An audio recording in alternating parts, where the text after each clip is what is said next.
friends! Welcome back to my channel, Mommy Chamini Vlog. So for today's video, umattend kami ni husband sa birthday ni Kuya Amboy. Syempre, sa mga ganitong handaan, kapag na-invite tayo, sino ba naman ako para tumanggi? Maliban sa nakatipid ka na, nakipag-banding ka pa, o saan ka pa? Nakikanta ka pa nga?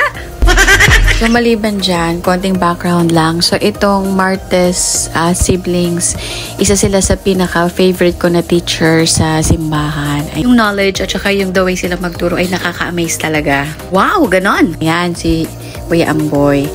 Yung bunso nilang kapatid, si Ate Mai, siya yung young women leader ko nung nasa young women pa ako or youth days ko.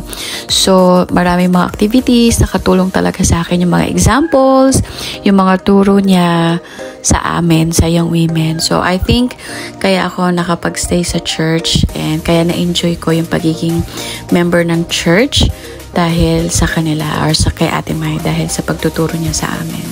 So, thank you very much for watching with me. Hindi muna kami umalis agad kasi baka mamaya sabihin nila eat and run kami. Sobrang sarap ng foods at na-enjoy ko yung aming dinner sa kanila. Thank you for inviting us and syempre inviting ourselves para pumunta dyan sa birthday. So thank you very much for watching with me and I hope you like it. Bye! Have a great day!